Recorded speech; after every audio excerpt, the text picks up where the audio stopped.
Salut à tous, bienvenue chez Excel. On va se faire aujourd'hui un petit derrière l'objectif commenté parce que j'avais envie et que j'aime ce format que je ne fais pas assez souvent. Pour ceux qui ne connaissent pas, c'est un format qui présente le setup, donc d'où le derrière l'objectif, qui présente le setup. Et cette fois-ci, au lieu d'avoir juste une petite vidéo ou des images, comme je fais le plus souvent, je commente et je donne, j'essaie en tout cas de donner 2-3 anecdotes, 2-3 astuces si ça peut vous aider sur la lumière, le posing, la disposition, voilà, et tout ce que va comporter le setup. Alors pour ce setup, j'étais parti sur Q90 que j'ai reçu il y a pas très longtemps. Et je le voulais, voilà, j'avais envie vraiment de lui donner une pose bien stylée, bien sympa. Et j'avais envie de mettre ce Q90 en situation avec un speeder. Donc on va y revenir tout à l'heure. Je vais commencer par le début, tout simplement par le premier plan. Et puis on ira tout simplement jusqu'au fond. Donc alors c'est parti. Alors globalement, comme je vous l'ai dit, de mettre en scène Q90, mais surtout de créer une sorte de poursuite dans lequel il a poursuivi ces deux. Alors on sait pas ce que c'est, hein, ça peut être des. Voilà. Alors je pense que vu que c'est un chasseur de primes, on va dire que ce sont ces deux proies. Voilà, donc ils se sont un petit peu cassé la figure avec leur speeder, et du coup ils essaient de se barrer, quoi, tout simplement. Ils essayent de se barrer et Q90 arrive sur le lieu et commence à les canarder. Alors comme vous le voyez, d'abord vous mettez un petit peu de sable, ça dépendra de votre cadrage. Donc moi effectivement, comme j'ai cadré j'ai cadré à la limite je me suis donné une limite sur le bras droit de cette demoiselle, et également sur le bras gauche de ce monsieur. C'est vraiment pas la peine, hein, de remplir le setup de sable. Vous prenez ce qui vous arrange.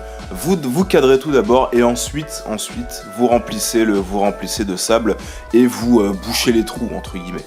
Pour les deux victimes, tout d'abord, il fallait mettre en place un posing qui soit assez convaincant au niveau du posing, au niveau de la course, car ils se prennent, selon le positionnement de Q90, ils se prennent 2 balles dans le dos. Et il fallait avoir un posing un petit peu, vous savez, comme si on perdait l'équilibre, comme si on se prenait une balle dans le dos, une balle dans le dos, tout simplement. On est déséquilibré. On va commencer avec cette demoiselle, donc avec voilà un bras qui part, un bras gauche. Qui part un petit peu n'importe comment. Ils étaient en pleine course, donc j'imaginais qu'elle avait le bras qui était levé. Elle se prend la balle, boum, ça tombe au niveau du bras. Tout de suite, je vous donne l'astuce pour faire tenir le personnage. Alors pour la tige, vous avez vu qu'elle est. Je vais voir si j'arrive à vous faire un petit zoom. Elle est, je l'ai mis carrément, je l'ai planté dans le dos. À cette domino, donc c'est une domino Marvel Legend. Je trouve qu'elle se mariait plutôt bien avec l'univers Star Wars, surtout au niveau de sa tenue. Donc voilà, la tige, et c'est une tige de cintre, hein, tout simplement, et qui est bloquée dans le dos.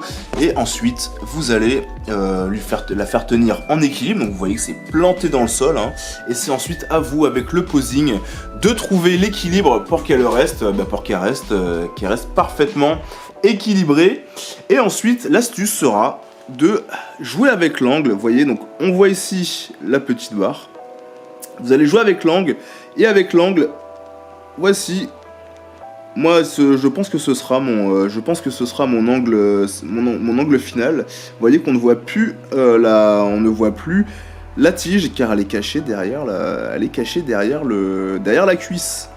Alors au niveau de l'effet, pour donner justement cette impression qu'elle se prend une balle, on appelle ça le cut out. Je vous mettrai quelques petits exemples sur en vidéo. Donc c'est collé tout simplement avec de la pâte à croche, donc c'est un onomatopée en fait, hein, tout simplement, et qui va accentuer en fait tout simplement l'effet de... qui va accentuer le posing pour lui donner cet effet de choc dans le dos. Donc j'en ai mis également sur son compère, on peut aller sur lui.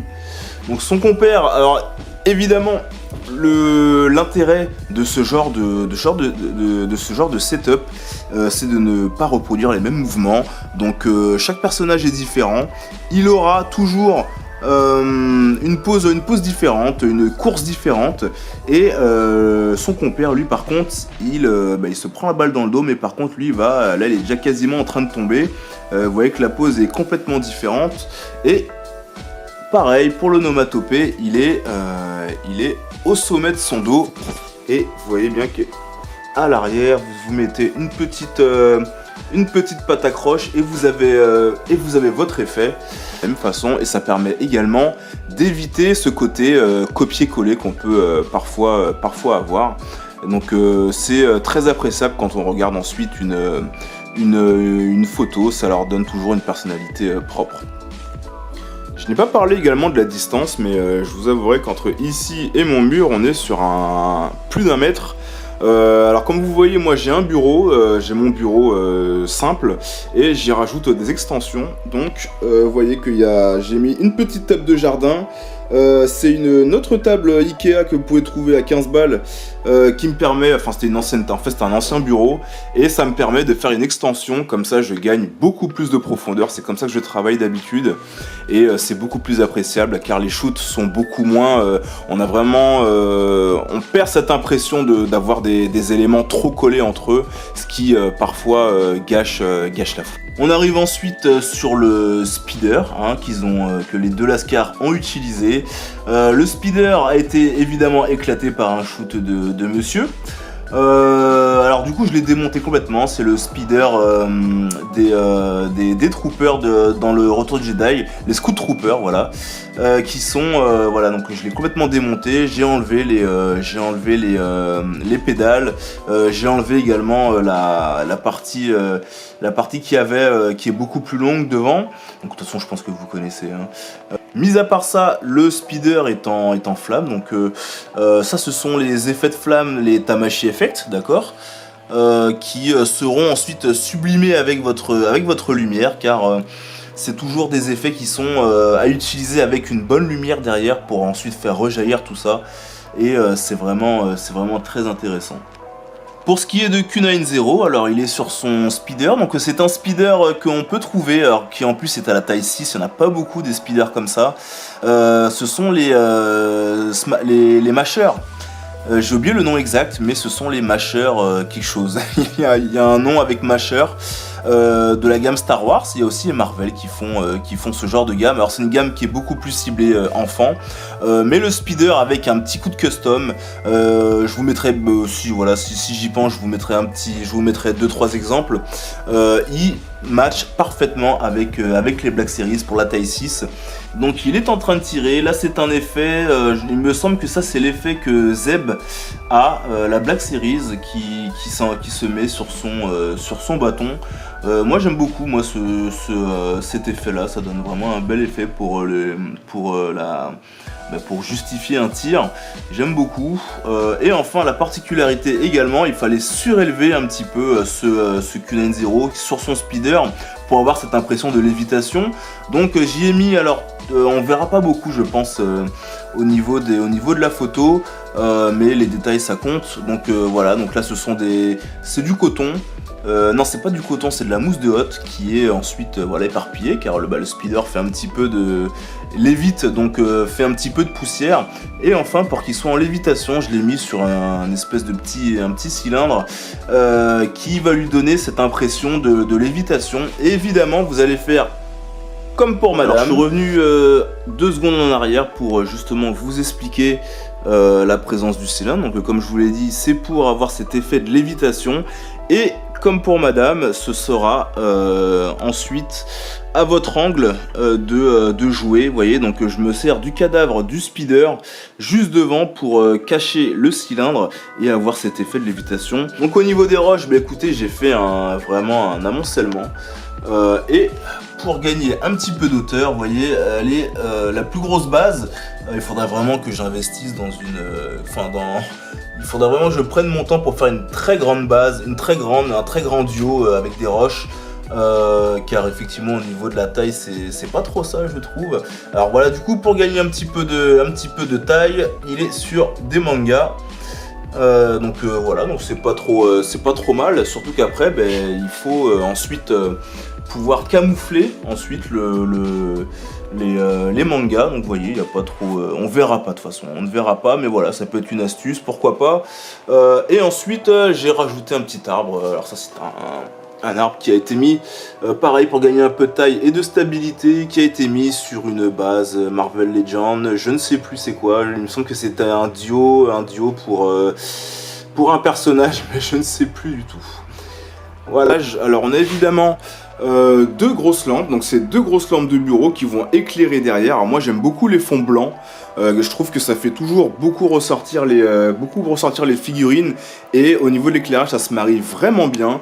Donc il y a vraiment deux grosses lumières juste là, vous voyez. Il y a ensuite la lumière orange, ah oui je vous ai pas dit, donc ça c'est deux lumières blanches qu'il y a derrière. Vous avez ensuite également ici une lumière orange, donc ça c'est la lumière orange qui sera guidée sur les personnages pour garder cette ambiance désert avec ce soleil, cette ambiance très chaude. Et enfin j'ai mis ici une lumière, alors c'est pas la bonne lumière effectivement, j'aurais dû vous la mettre, mais là elle est un petit peu trop loin. Pareil, c'est orange, vous pouvez changer, hein, c'est un cercle, vous pouvez changer à volonté. En général c'est orange également pour aller avec ce côté, comme je vous l'ai dit, avec ce côté chaud. Et j'ai une lumière ici pour rehausser le tout. Donc on est sur 1, 2, 3, 4, 5, on est sur 5 lumières. 5 lumières, c'est pas fou entre guillemets, mais vous verrez que quand je vous montrerai les shots, c'est plutôt, ça ressort plutôt bien. Même si là la lumière ne correspondra pas totalement. Car là je ne peux pas monter les ISO pour vous montrer le beau fond blanc qui va se créer ensuite avec les deux lumières. Mais au niveau de l'angle on est alors là je suis en 16/9, donc c'est un petit peu compliqué de faire d'avoir ce que je veux, mais globalement on est à peu près sur quelque chose comme ça. Non, alors, normalement on voit les pieds, donc on est sur quelque chose comme ça qui sera un peu plus resserré, surtout de ce côté-là.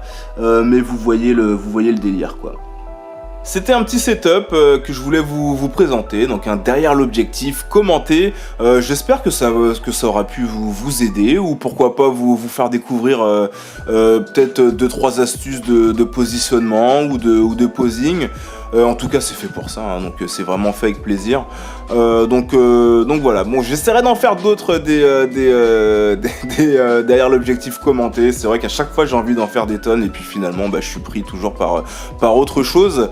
Donc voilà, donc je vous dis à la prochaine, ciao.